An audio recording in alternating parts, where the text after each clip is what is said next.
There is a war going on right now, literally a race, a war, a battle, whatever you want to call it, and that is for ownership of the automotive industry in 2030. Now, who will take ownership? Who will die? Who will decrease market share? Who will increase market share? These are things that I have discussed recently in my video about the winners and losers of 2030. I'll put a link in the description below to who I believe will take market share and who won't. But the question is, what do other people think? Am I right? Am I wrong? Hello, my friends. Welcome to the Electric Viking. My name is Sam Evans and I'm coming to you here from Newcastle in Australia. Fantastic to see all of your smiling faces. Now, I hope you've had an awesome Christmas and a great 2021. And I hope that 2022 is even better for you. Here at the Electric Viking, we plan on bringing you better videos, more of them, and just a better product and experience overall in 2022. But I want to thank you all for being part of the journey in 2021. Now, Charles Morris from EvanX says that the media assures us that there's an EV race underway, but the race to develop electric vehicles is a lot more complicated than a simple drag race. You could say that there are 3 races going on. Automakers are competing against each other. Big Auto is scrambling to defend its market share against the scrappy electric vehicle startups, and the main global auto producing nations, North America, Europe, China, Japan, and Korea, are vying to lead the transition and grab a share of the new jobs and economic gains at stake. Now, I should point out that Japan hasn't really been doing much at all in terms of its vying and contending other than crying, woe is me.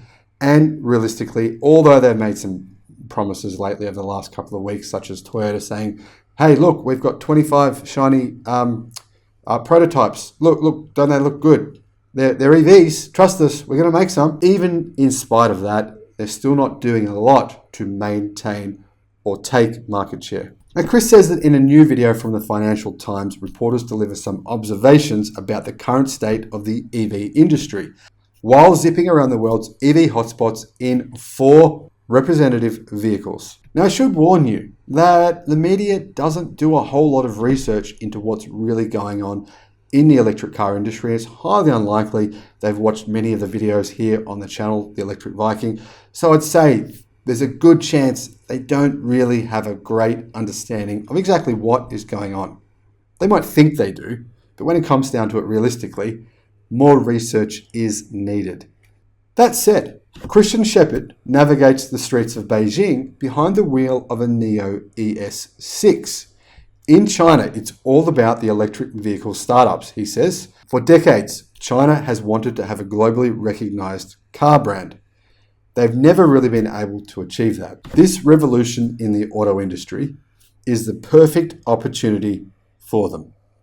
The first wave of Chinese EV makers included established companies such as BYD, which sold large numbers of taxis to governments, and the second wave is really trying to follow more of the Tesla model. And then he says, now we talk about the Fab 4, Neo, Xpeng, WM, and Li Auto. Now, personally, I don't see Li Auto in the Fab 3 or the Fab 4 or whatever anyone wants to call it. They still just make plug-in hybrids. They don't make any electric cars whatsoever. So I would just count them out of that discussion. There's a number of other electric car companies in China that are way ahead of Li Auto in terms of actually producing electric cars. Now, Claire Bushy, driving around Chicago in a Ford Mustang Mach-E, said, the electric car race in the US is between Tesla and everyone else. Yes, Tesla has had some quality control problems. It's almost like they're a new car company. Shock horror. She sees a shake-up ahead for the industry. The companies that get it right will be around for another generation. Those that don't will disappear. I think she's right. Now, Peter Campbell drives through the lovely English countryside in a Volkswagen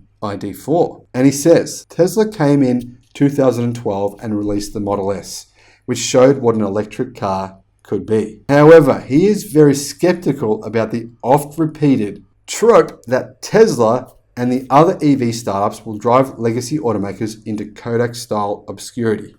This is an industry that makes 19 million cars a year, and Tesla last year produced 500,000. Well, obviously that was nearly 12 months ago now, and things have changed pretty dramatically for Tesla and the Chinese automakers. He says the idea that Volkswagen, General Motors, or Toyota are going to be bankrupt in the next few years because of Tesla is just nonsense.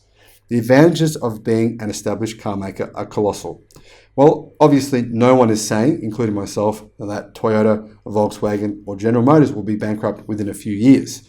Interesting how he's twisted this information to suit his narrative, right? I haven't seen anyone say within a few years. Maybe solving the money problem? I don't know. Let me know what he's been saying in the comment section below. But I have been saying that legacy autos, some of them will go bankrupt by 2030 or potentially beyond that date. That's what I've said constantly. And that is almost impossible to refute that it will happen. The only question is which of them will go bankrupt. Now, within a few years, I don't think anyone's saying that.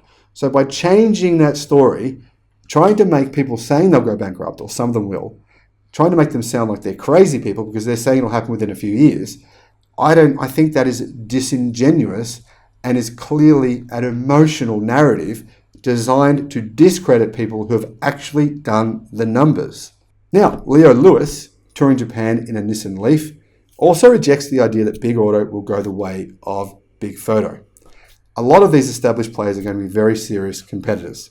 I think they're going to put up a hell of a fight. He takes a contrarian view, speculating that Toyota or Mercedes might reverse course and emerge as the one to beat. Now, obviously, Volkswagen Group and General Motors are pretty far ahead of Toyota and Mercedes when it comes to their plans for electric cars.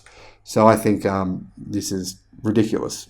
The reality is, the country that is in the most trouble when it comes to legacy auto is Japan. There is no question about that.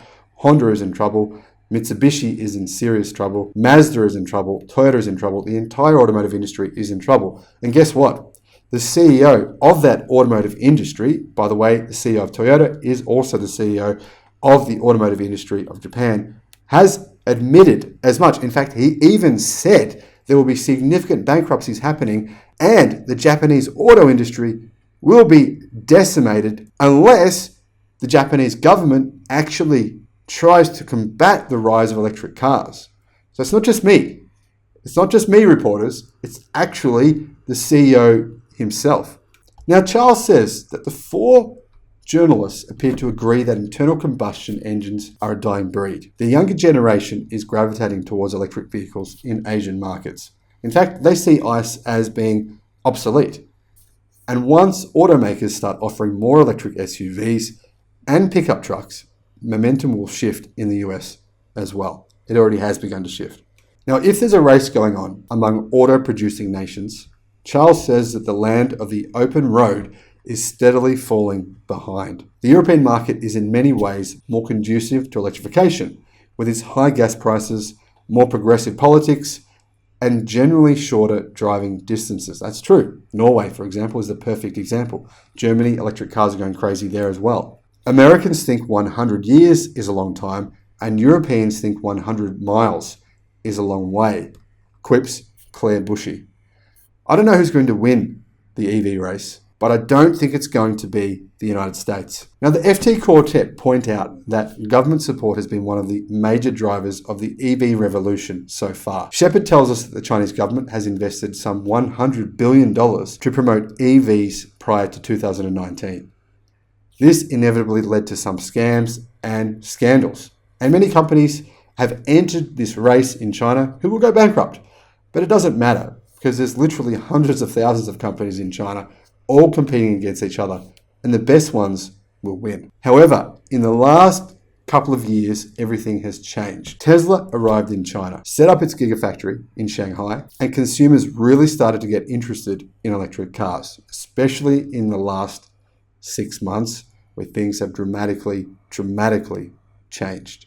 But in Japan, by contrast, support for e-mobility from the government and major automakers has been lacking. It's been lacking in the United States as well. Part of the reason for the country's e-laggard status is the fault of Toyota and others, says Lewis, and this is definitely true. Toyota has lobbied against EVs with all their might and all of their power.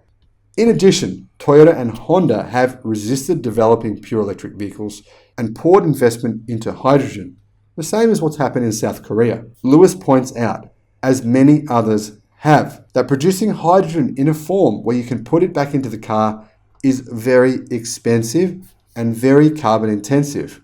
In August, the postponed Tokyo 2020 Olympics was supposed to have been a big global showcase for hydrogen. Instead, it turned into a fiasco. Of course, while the idea of an EV race is a fun way to highlight the differences between automakers and auto-producing countries and regions and areas, the real race is against air pollution and climate change.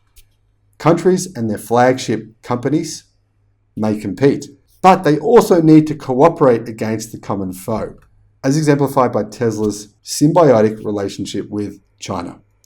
As Mr. Campbell sums up, wherever you are in the world, it might be a bit slower or it might be a bit quicker, but we're all going to get there in the end. Now, here's an interesting comment that came up in response to this Evernex article, and it says, they will all win. They'll all win. Okay. Unless one of them drops an occasional turd, every brand will pretty much sell every EV they can produce for the next dozen years. And we need all of them because everyone needs and wants something different in a vehicle. And something like 70 million new cars were sold in 2020. In a few years, we'll have a strong used EV market, and that is when the ICE market begins to collapse. Well, no, I'm sorry, this is a fantasy story told by parents to kindergarten kids saying you'll all win. Don't worry, you all get a prize. It doesn't matter if you come first or last. There's no such thing as winners and losers. Wrong. Wrong, wrong, wrong. Shareholders will lose because they're being conned by their companies they've invested into. Those companies were prepared for an electric future when they are not. People will lose millions of dollars. Companies will lose market share, and other companies will prop up and take their place and take their market share. That is not everyone winning. That is reality. That is called capitalism. Companies such as Toyota and Honda will lose. Companies such as Tesla and BYD and potentially Volkswagen will win. The question is here, which other companies will succeed in addition and which other companies will fail in addition? There will most certainly be a number of failures and a number of successes. Let me know in the comment section below. Who do you think will fail and who do you think will win? Thanks for watching the video. I'll see you again on the next one. Bye-bye.